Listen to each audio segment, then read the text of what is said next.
Okay, we'll kick off then, Theo. Okay.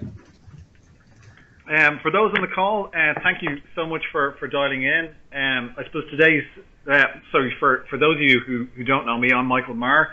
I'm a technical evangelist with Microsoft Ireland. So I'll be working closely with Dermot in terms of trying to support you guys in terms of the app motions within Ireland, trying to give you the right level of training and support in order for you guys to be successful with your app ideas and app development and app marketing over the coming year. So today is kind of one of the first sessions that we're going to do. Over the past couple of weeks, we've been running the App Hero campaign. We've seen a huge uptake in that. So the call downs were to reach out to you guys to help support you in marketing your app. Because what we're trying to do is make sure that at the end of this year, you guys are successful through your app development. So there's a couple of kind of key things that you should think about when developing apps, but also about marketing your apps. And also about publishing, using the store, how to make your app great. So today's session, Dr. Theo Lynn from DCU is going to kickstart us off. He's from the School of Business and runs a series of seminars throughout the year, whether it's the cloud seminars, Get Mobile, etc., trying to make and recognize who are being successful within the market out there. So he's got a lot of simple insights in terms of how basics, what you should do around your app marketing.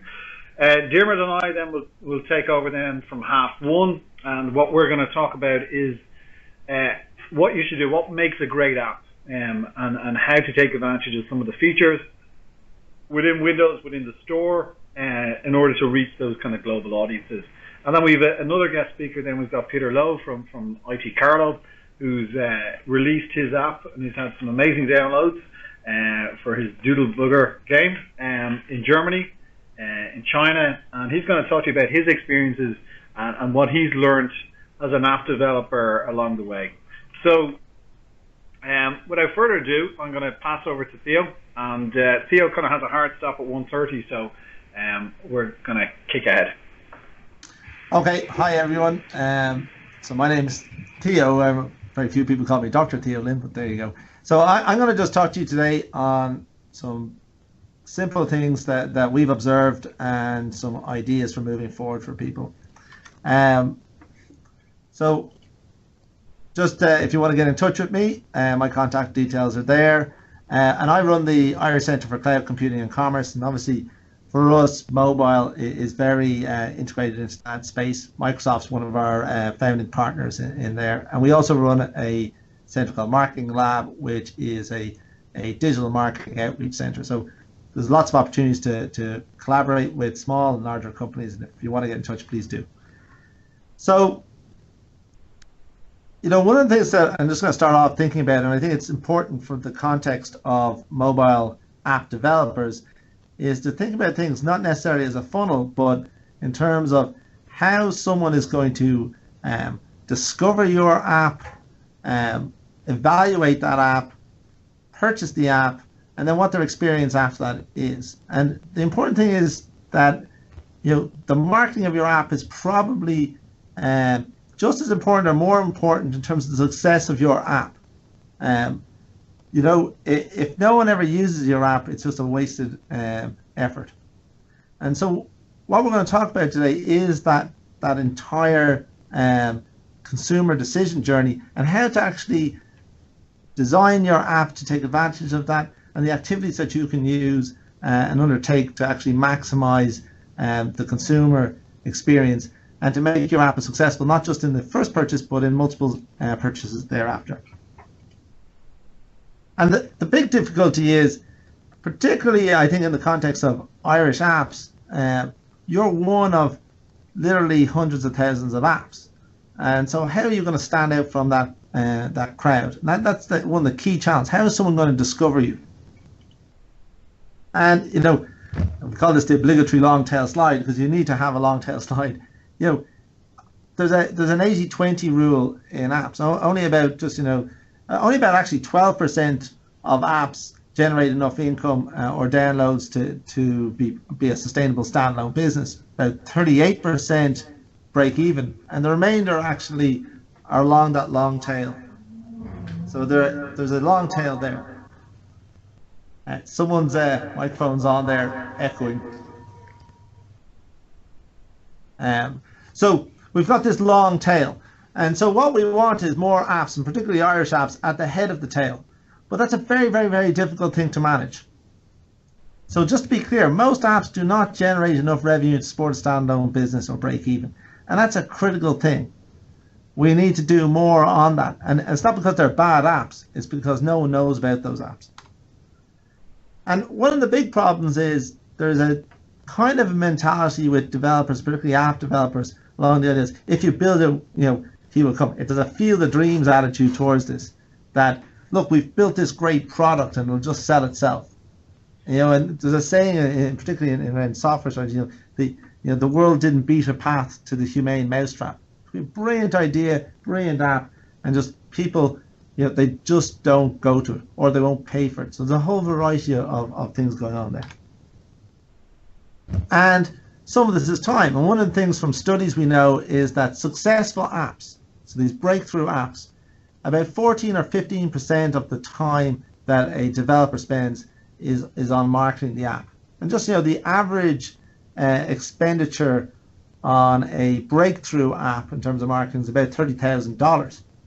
Now, clearly, quite a lot of the apps in the Irish context, people aren't spending $30,000 on marketing their app. But it gives an idea of the amount of effort that someone needs to do. Now, some of the things that we're going to talk today don't really cost you money, but they cost you time. And the key thing here is you've got to spend time on marketing, about 14% of your time. Now, we only have 30 minutes on this webinar, and I'm slowly eating that up. So we need to keep it simple and focus on a couple of small things. So I'm going to use the 4 Ps. I'm just going to talk about marketing your app within the context of product, price, place, and promotion. So first thing, I'm not going to get into whether your app is a great idea. I assume people have actually designed an app to solve a problem, typically a problem that they've experienced and they have some kind of knowledge about. But one of the things that we find particularly odd is names.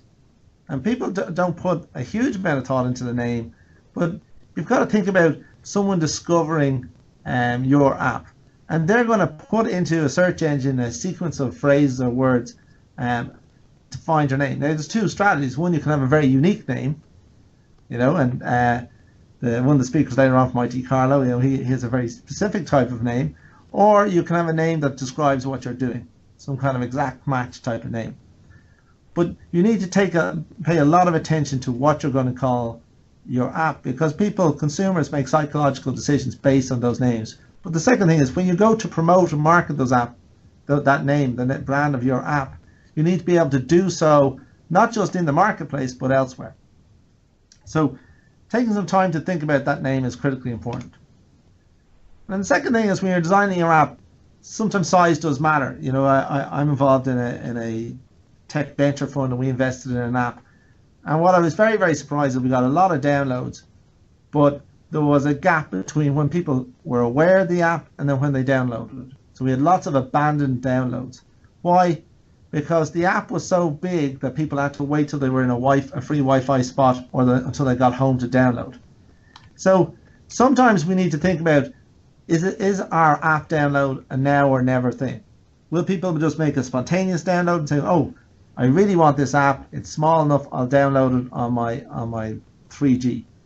Or will they just say, I really want this app, but I'll wait till I go home? And then what you're doing is you're delaying the consumption. People are going to spend time, they may never come back to that point where they're going to take that download. So think about that. Think about, what is the size of my app?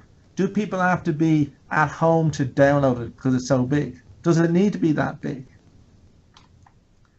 Another thing is, we're going to talk about price in a while, but design in-app purchases into your app. So, if it's games, typically it's buy gems or buy virtual goods. What kind of virtual good or premium functionality can you build into your app on day one, that over time, once people see the value of using the basic version, that you can sell them additional elements? And Windows Phone, for instance, supports in-app purchases, and there's third-party systems that you can actually install into your Windows Phone app to allow you to support that. Another thing to consider is cultures. I mean, you know, again, in the context of the IT Carlo speaker later on, you're going to have a situation where, you know, a lot of people may be interested in your app who are not necessarily from Ireland. And I think from Microsoft Ireland's perspective, they want to encourage more Irish apps, and they'd like more people downloading those Irish apps in Ireland. But you know, an Irish app being successful internationally is just as good, if not better. And sometimes slight changes to how you present your app will make that more interesting or more lucrative in different markets. So understanding those cultural differences is critical. As your app is getting to a development stage where you're ready to release it, you know, the beta user is critical. Can you get influential bloggers and, you know, people on Twitter and people in a particular domain area to either trial your app, or even blog about that, talk about that, advise you on what to be involved in? Can you get them involved in your app somehow? You know, the key thing about beta invites, particularly unexpected beta invites, is people feel special.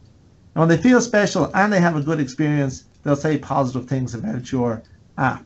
So I think the beta process is incredibly important.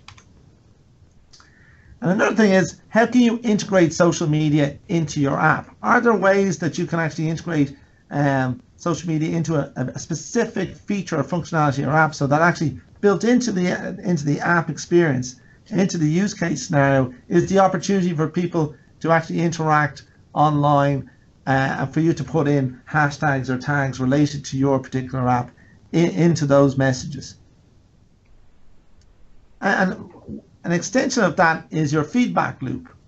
So the feedback loop are different things. I mean, there's genuine product testing feedback loops, which is, oh, the app has failed, and do you want to send a message to the app developer? And that's a good thing to have built into your product design. Then there's the, wow, this person's having a really good experience. If it's a really good experience, we want to share that on Twitter. We want to share that back into the reviews in the App Store, into the Marketplace, into Windows Store. If it's bad feedback, we want that just sent to us, not necessarily anywhere else. So designing how that feedback comes in and what that means. And then there's instances where it's just that you want to actually encourage interaction. So in the case here of this SAP travel expense approval, there's the opportunity of sharing, getting in touch, things. But ultimately, we want to get to 5-star reviews. And if we're having 4-star, 3.5-star reviews, we need to understand.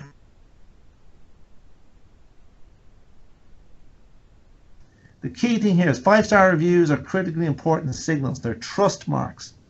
And we know that from all kinds of e-commerce transactions that people will purchase products and apps, even if a brand is unknown, based on these trust signals. You know, you're more likely to trust someone who is more like you. And people assume that reviewers are more like you.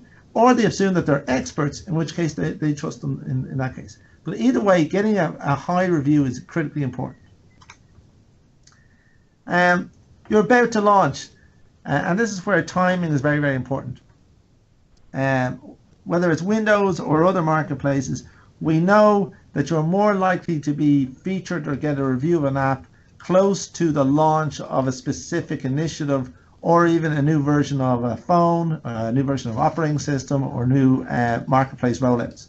So it's critically important to understand, for instance, what Microsoft's plans are, what their roadmap is for the coming months, so that you can actually organize your launch and time that launch at the same time as when they're going to want to review featured apps. So getting onto that featured apps or getting onto the marketing cycle with someone like Microsoft is critically important. So understanding that's very, very important, and understanding what their demands and needs and requirements are. So, you know, if it's the launch of Windows 8, you know, you want to make sure that you're timing your app to be launched around the same time as Windows 8, so that there's an opportunity for you to become a featured app.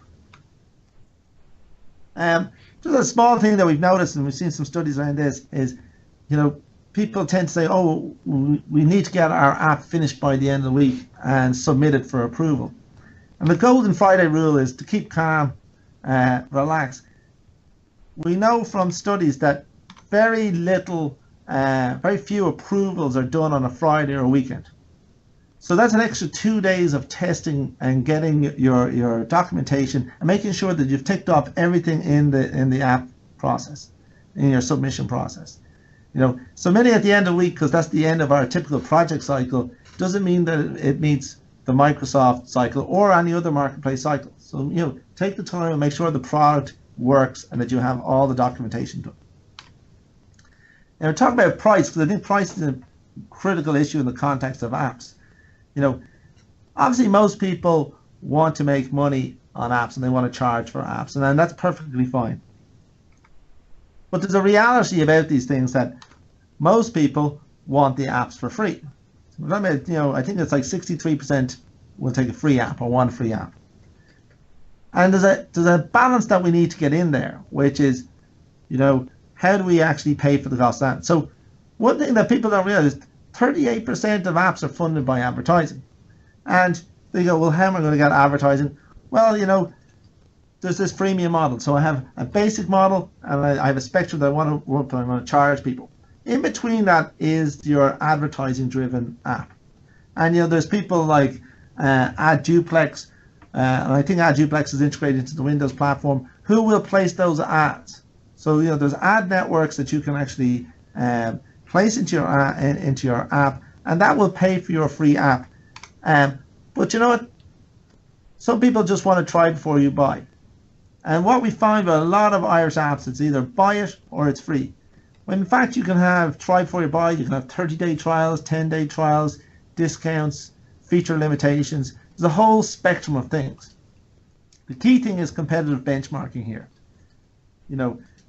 My own personal belief is that Irish apps should be looking at more ad-funded apps. I think we don't do that much, and we should be using more platforms like AdDuplex, etc. But there's a lot to be said about, trying before you buy. People will say, can't try, won't buy. So that's about 70% of app users will go, can't try, won't buy. So you've got to factor that into your thinking. And so there's a complexity there that people need to think about. But linked to that is understanding what your app has cost you. The fundamentals of economics don't disappear for apps. And I noticed there that some of the Windows Phone bloggers and sites, tons of them have return on investment calculators for developers. Work out how much your app is costing you to build, and then inform your pricing about that. All right? So make sure you understand this. So the price thing is a critical, important aspect that people don't spend a lot of time thinking about. Make sure that you actually, and we're going to talk about having your own website, so make sure that you actually label that this is available in the various marketplaces. Have the Windows Phone badge on your site, on your collateral. The key thing is to inform people where they can buy the product, and that when you're in that product, it looks right. So if you look at the Windows Marketplace or the Windows Phone market here, ideally we want to get into these featured apps. That's incredibly hard unless you're getting a lot of downloads, your timing is really good, you've got a really good quality app in terms of reviews, etc. But it is difficult. But without doubt, getting onto the first page is incredibly important. Let's take, for instance, some other things that people do badly. Like we take this as RTE, and RTE actually their app genuinely has a lot of good features. Over here what we have is the tile is very clear. RTE are luckily in terms of the name, it says exactly what's on the tin. It's only 3 letters in terms of RTE, so it actually looks very, very nice. And this is useful. Right, someone's just joined. Turn off their microphone. I usually think about apps and tiles the same way I think about Twitter. I try to design my tile or my avatar in terms of 75 by 75 pixels. And when I'm thinking about that, is how does that look on a Twitter stream? And that generally will work for how it works in a marketplace. So RTE have a very clear tile that stands out. Equally, it's clear what the app is doing. So it's a news, weather, local, national app. So it's clear what the categories, what the keywords, what the metadata for this app would be. Often what people think is they can trick search engines, whether it's in the Windows Phone marketplace or otherwise. You've got to be really clear about what your app does. And then they have a very clear description which features all the various keywords that they want a consumer to be able to find. And I might note it links to the RTE.ie website. So it's clear there's a website linked to this. They use what is really in-demand screenshots to extrapolate what's in their app. So you have the news and weather, which is a high-demand app. You've got sport, you've got watch live news, you've got the news snippets. These are the things that people will want from a news app. And the screens portray that. Then as we go down to the reviews, I think this is where things get a bit nasty. You've got positive reviews, you've got negative reviews. You've got a 5-star review immediately after a 1-star review.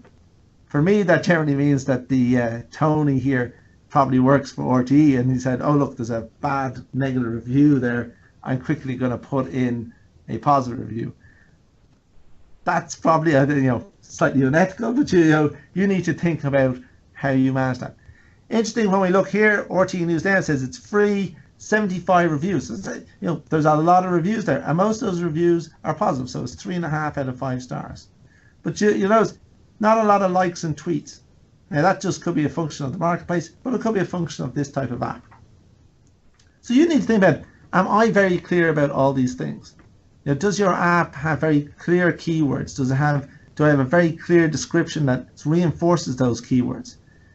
When someone lands on this, is it clear that it's going to meet their requirement? Do I have screenshots that bring up the value of my particular app? And do my reviews, am I encouraging people to review? That's a critical thing. If I just go back,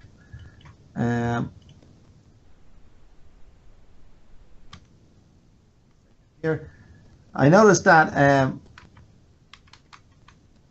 I was looking at some work around search engine optimization and the search engines that are used on phones, and it's quite interesting. Nokia is using a new search engine by a company called Exiologic. And what's very interesting in that, and it'll only be for Nokia Windows phones, specifically the Lumia, is that discoverability in this new search engine is much higher. So whereas in the context of traditional search engines in app stores, it's very, very hard to find new apps that don't have the ranking. So whether it's the keywords or the number of traffic or the reviews, etc. Whatever is managing those indexes, it's very hard for people to find new apps along the tail. On the other hand, what's interesting about this new search engine is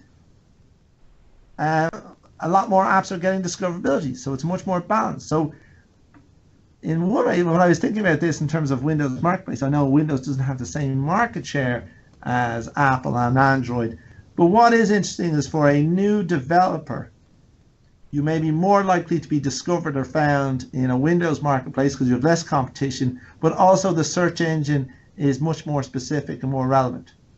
So that's a very, very interesting delineation between the Windows Marketplace, particularly in this context of Nokia handsets and other markets, which is worth considering. Michael mentioned App Store there. Without doubt, it's critically important to be entering competitions and getting your product reviewed. The next App Store finalists are the 16 there. Look at them. Look at how they're presented. What problems they solve. How can you compete with them? What could you do? These are people that have been selected. They've been selected for a reason. Are you communicating your value in the same kind of way? That's critically important. One of the things I just say about, and it links back to localizing your product. You can't just think about this as Ireland. You have to think about this as a global product. And I like this image because it has this idea of App Planet. But one of the things I did notice is that you have the opportunity to submit your app onto multiple marketplaces, not just Microsoft controlled marketplaces, but also multiple territories, and you can have different versions. And one of the things that you have to consider is, you know, that some of the people who download your app are going to be from other countries, and you're going to need to respond to them somehow. So you need to think about how will you respond to them, and what is the value that you're going to give them.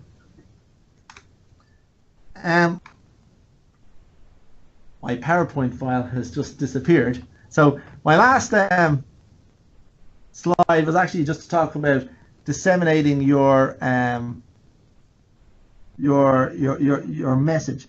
And this is the key things that we're finding is people upload their mobile app to the store, but think that's it, the story's finished.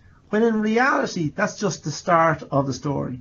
Successful apps all have desktop or traditional websites promoting their apps, and they typically have a website for each app, and they have mobile landing pages for each app.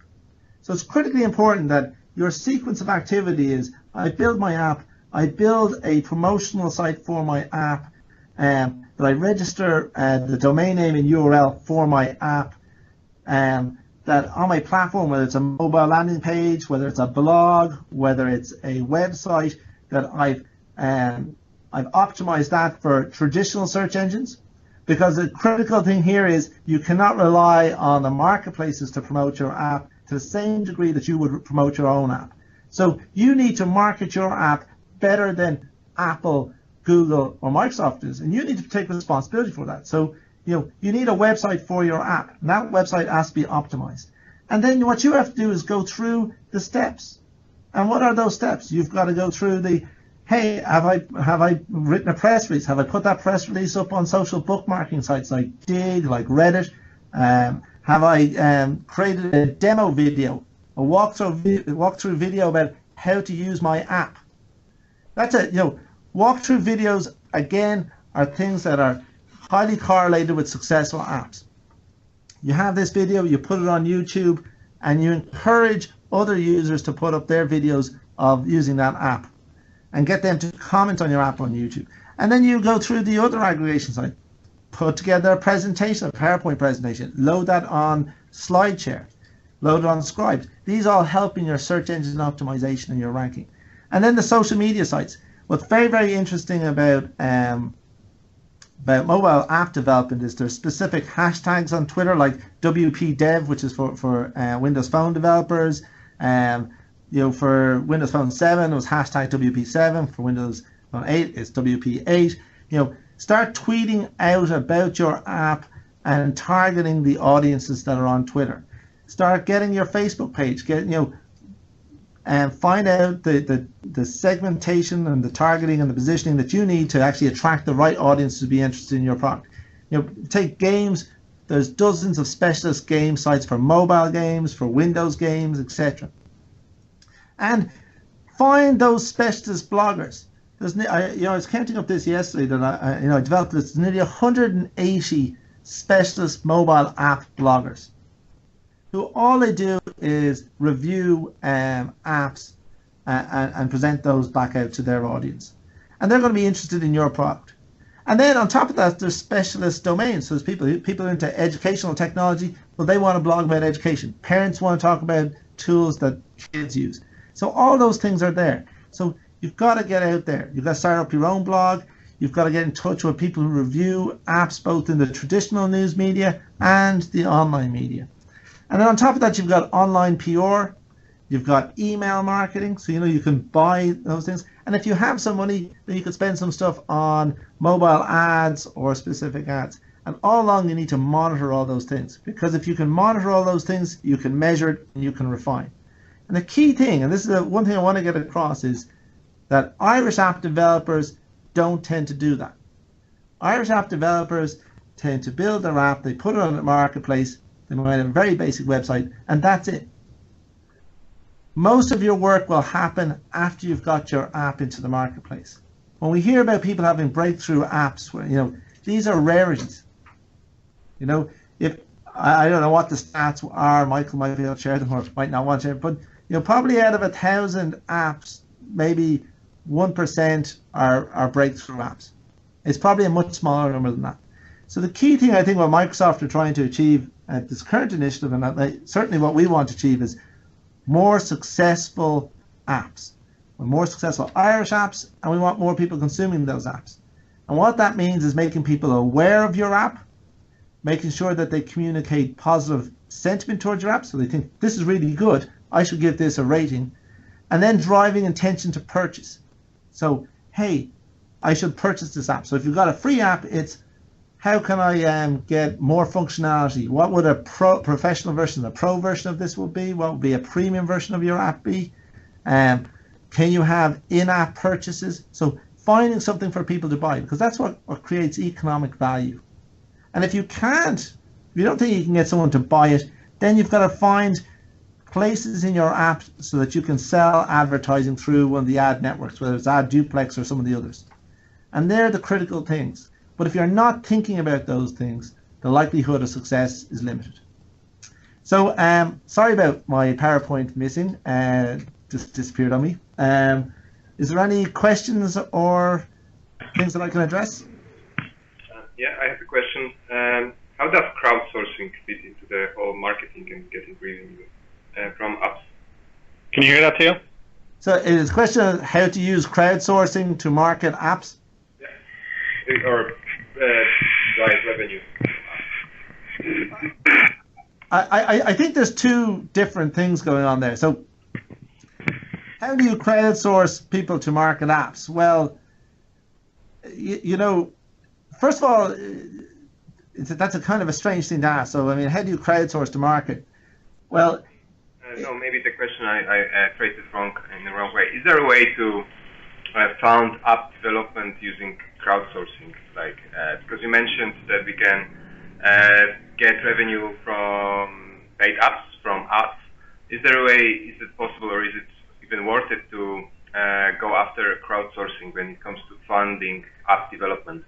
Oh, so can you like kickstart your funding for apps? Something like that, yeah. Yeah, a lot of people do so. I think that the issue about funding, I mean, you know, I funded a couple of app developers. But, you know, the economics are still what I'm looking at there. You know what I mean? For me, if and it goes with kickstarting apps, and people are going to, you know, Kickstarter is a good one. If you put up your app into Kickstarter, but they're going to look at what's your background, how good is the idea, is it a targeted market? Can these guys actually market and generate enough revenue for me to get my money back? Now, there's an other side of crowdfunding, which is, hey, everyone put in a very small amount, the equivalent of buying the app, and I'll build this app. And that's where trust comes into it. So one of the things that we saw about with successful mobile app developers, they don't just develop one app. There's very few of them have just one app. They've developed tens of apps. And even if you take Angry Birds. Angry Birds was like maybe, I don't know, the 20th or 30th thing they tried doing before they got that breakthrough hit. But it's the building the credibility and experience and trust that you're going to deliver the app in a crowdsourced environment, and particularly with crowdfunding. That's the critical piece, that people will trust you to deliver the app. And that's what I would say to you is, you know, if that's the way you're going down, you need to build trust within a community. And, you know, you really need someone to seed that funding for it's going to be successful. But people are doing it, and it's certainly a successful successful approach in the US. But typically, the people who get that crowdfunding are typically they're seeded off by a large community of friends and family, and then they get some momentum. But it's a very they're addressing very specific problems with addressable large markets for their app. And that's very, very important, that the market for the app is identifiable, large, and the solution, the app addresses a specific problem.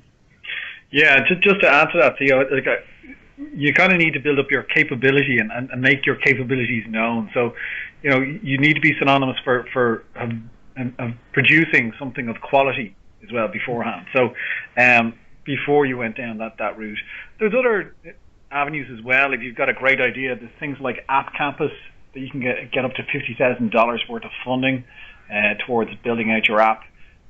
But there's different ways to do it. I think the key thing is actually trying to present something that's unique, opportunistic as well, and to kind of capture somebody's imagination. And as Theo said, they need to trust the people behind it, or the person, and that person needs to have credibility and capability. Thanks.